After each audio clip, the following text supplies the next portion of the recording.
मोनसे जुनिया मोनसे थासारि 2003 मायथाइयाव जे जोंनि बड'फोरनि नैथि एकर्ड जादोंमोन BTC एकर्ड बेवहाय जोंहा मानगोनां हाग्रामा महिलारिया सिगनेटारिमोन बेबायदिनो BLCनि गोबां दैदेनगिरिफ्रा सिगनेटारिमोन जोंहा सानसुमा खुंगुर बसुमतारी सारा MPमोन बिनि उनाव 2006 मायथाइयाव जेलानाखि नैबे डिलिमिटेशन प्रसेसा जागायदोंमोन उनाव 2007 मायथाइयाव डि रिजार्भ जानायनि थाखाय बेखौ बन्द खालामफिननांदोंमोन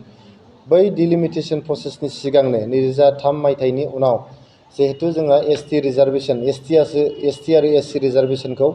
जोंनि संबिजिरनि 332 दफा आर्टिकल 332 नि गेजेरजों होनाय जायो बे आर्टिकल 332 खौहाय 90 खेब बेखौहाय माने एमेन्डमेन्ट खालामनाय जादोंमोन 90 खेब एमेन्डमेन्ट खालामनायाव बेखौ लिरनाय दङ जे एक्जिस्टिं जे रिजार्वेशन पलिसि बेखौ सोलायनो मोननाय नङा होननानै एक्जिस्टिं रिजार्वेशन पलिसिखौ सोलायनो मोना आरो नन ट्राइबेलफोरनि माने मोनथायफोरखौ राजनीतिक मोनथाय राजखान्थियारि मोनथायखौ जाहाथे सोलाय सोल' खालामनो हाया बिथांमोननि मोनथायफोरखौ जाहाथे जोङो माने खर्ब खालामनो हाया बिनि थाखायनो जोंनि संबिजिरनि 332 जे दफा दङ बे दफाखौहाय एमेन्डमेन्ट खालामनानै 98 एमेन्डमेन्ट जायखौ बुङो बेवहाय मोनसे एसुरेन्स होनाय दङ बाव लिरनाय दं मोनसे क्लज जे जोंनि बड'लेण्ड ओनसोलनि बा जोंनि BTC बा BTR ओनसोलनि जे एक्जिस्टिं रिजार्वेशन पलिसि बेखौ सोलायनो हाया जायनि थाखायनो दिनै जोङो आगोलाव जिहेतु 6टा MLAफोर जोंहा रिजार्भ दङमोन बे 6टा रिजार्वेशनानो बावहाय बहाल थादों लोगोसे जोंहा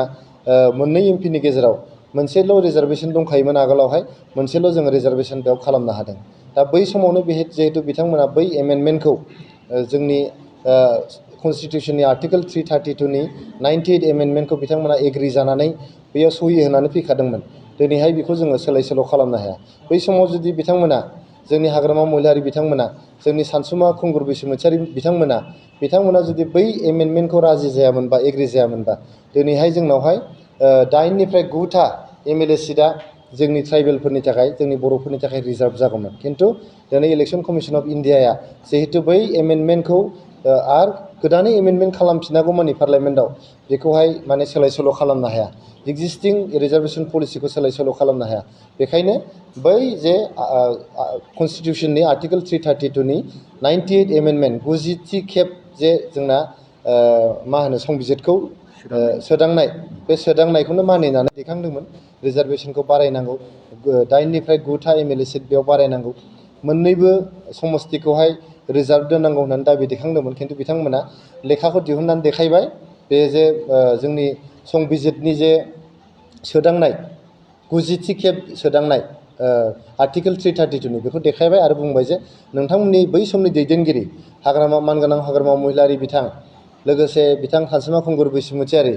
बै समनि जे दैदेनगिरि चन्दन ब्रह्म बै समनि दैदेनगिरि खाम्फा बरगयारी बिथांमोनानो बै एमेन्डमेन्टखौ खालामहोदोंमोन आरो जोङो जोंनि एक्जिस्टिं रिजार्वेशन पलिसिखौ सोलाय सोल' खालामा होननानै बिथांमोना कमिटमेन्ट होदोंमोन गभर्नमेन्ट अफ इन्डियानो बेखौ जोङो सोलाय सोल' खालामनो हाया होननानै इलेक्शन कमिशन अफ इन्डिया बुंदों होमबा जोङो सिरि थानो गोनां जादों दा जेखियानो जाया 2026 मायथाइयाव जिहेतु गोदानै डिलिमिटेशन जानो थांबावगासिनो दङ जों जोबोद नाजागोन नैबे जोंनि जे 90 खेब जोंनि संबिजिरनि सोदांनाय बेखौ आरो खनसेबाव सोदांनानै 91थि खेब सोदांनानै 91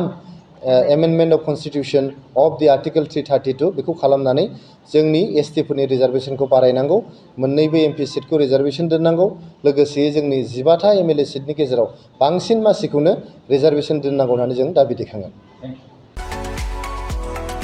2023-24 सोलोंथाइ बोसोरनि थाखाय गोदान मुं थिसननाय लानानै फैदों Don Bosco degree college साफागुरिया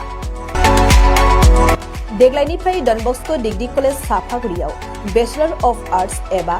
BA नि सेथि सेमिस्टारनि गोदानै मुं थिसननाया दायो सोलिगासिनो दं चिरां जिल्लानि साफागुरियाव थानाय डन बस्को डिग्री कलेजआ देग्लायनिफ्राय BA थाखोनि सेथि सेमिस्टारनि थाखाय गोदानै एडमिशन लानायजों लोगोसे बड', इक'नमिक्स, इंलिश, एडुकेशन, हिस्टरी आरो पलिटिकल साइन्स आयदानि थाखाय BA अनार्सनिबो खाबु दं गोग्गो सोलोंथाइनि थासारिजों लोगोसेयैनो डन बस्को डिग्री कलेज साफागुरियाव आलादा आलादायै हौवा हिन्जावनि थाखाय हस्टेलनि खाबुबो दं जुदि फरायसाफोरा डन बस्क' डिग्री कलेज सापागुरियाव BA सेथि सेमिस्टारनि थाखाय गोदानै एडमिशन लानायनि सायाव आबुं बाथ्राखौ मिन्थिनोब्ला नैबे मबाइल नम्बर 9365551959 आव थोंजों